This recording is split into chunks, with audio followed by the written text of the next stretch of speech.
नमस्कार। प्रकाश model school Pilibhit के online class में आपका स्वागत है।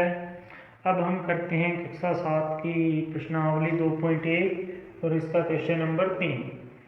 हमें जादुई वर्ग दिया है और इसमें कहा गया है कि जिस वर्ग की प्रत्येक पंक्ति, प्रत्येक स्तंभ या प्रत्येक विकिरण की जो संख्या है उनका योग यदि समान है तो वह एक जादुई वर्ग होगा। तो इसमें अपने को एक वर्ग दिया है। वर्ग में पंक्तियां हैं, स्तंभ हैं और विकिरण है। इस प्रकार जैसे ये तो प्रथम पंक्ति होगी, ये दूसरी पंक्ति, ये तीसरी पंक्ति होगी। इसी प्रकार ये स्तंभ हो गए 3 और इस प्रकार ये तिरछे विकिरण हो गए।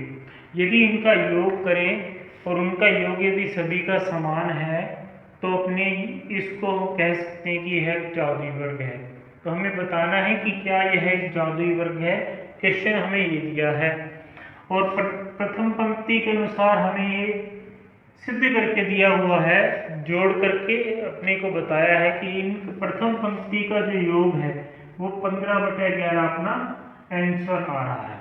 इसी प्रकार सभी पंक्तियों का, सभी स्तंभों का और प्रत्येक विकिरण का अपने योग ज्ञात करेंगे और यदि वह समान है तो हम कह सकते हैं कि जादुई वर्ग होगा।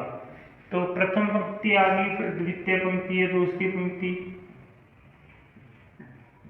दूसरी पंक्ति करते हैं। दूसरी पंक्ति में करेंगे तो देखो संख्याएं कौन कौन सी है। प्रथम पंक्ति ये थी, दूसरी पंक्ति ये है 3/11 प्लस 5/11 और प्लस 7/11। इसको हम हल करेंगे तो लघुत्तम लेके यदि हम हल करें तो देखो लघुत्तम में सबके नीचे हर में 11 है तो इनका लसागु 11 आएगा और जब सभी में संख्या समान है तो ऊपर वाली संख्या डायरेक्ट अपने जोड़ कर सकते हैं। यदि हम डिटेल में गए तो ऐसे लघुत्तम कितना आएगा, 11 आएगा। लघुत्तम 11 है, इनका अर्थ भी 11 है तो आ जाएगा 3 + 5 + 7, तो ये हो जाएंगे 7 और 3 10 और 5 15/11।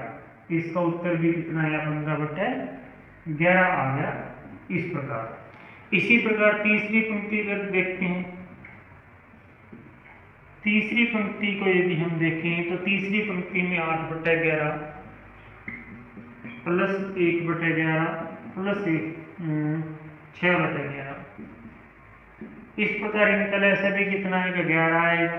उस प्रकार 8 + 1 + 6 रहेगा, इनका टोटल भी कितना रहेगा, 15/11।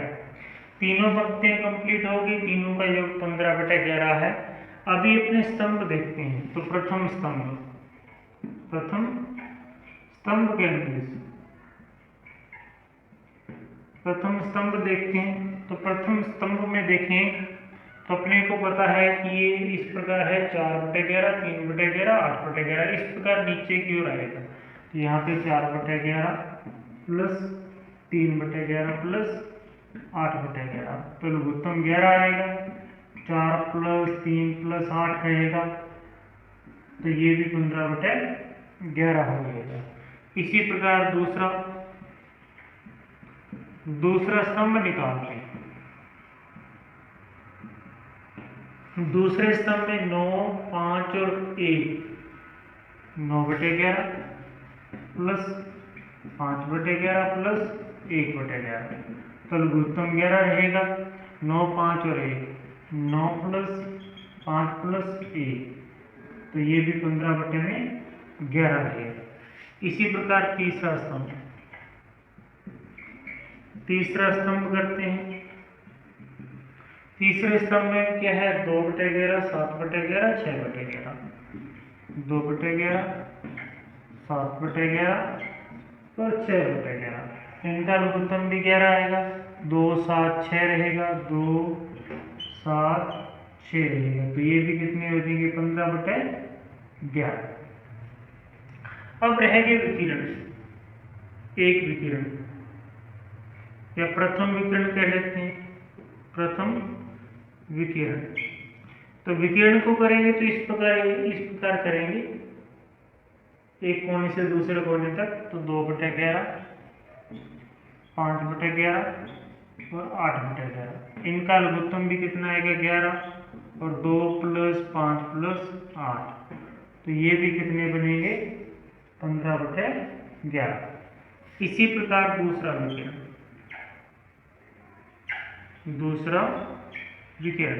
दूसरा विकिरण है तो 4, 5 और 6, 4/11, 5/11, 6/11। लघुत्तम कितना आएगा 11 आएगा, तो ये 4 + 5 + 6, ये भी कितने बनेंगे 15/11। अब हमें पता है कि इसका आंसर भी 15/11 है, इसका भी 15/11, इसका भी 15/11, मतलब सभी स्तंभ, सभी विकिरण और सभी जो पंक्तियां हैं, सभी का आंसर 15/11 आ रहा है। तो यह एक जादुई वर्ग होगा। तो लिख देंगे यहाँ पे, अतः यह एक जादुई वर्ग है, क्योंकि सभी की जो पंक्तियां, स्तंभ और विकिरण उनका योग 15/11 है।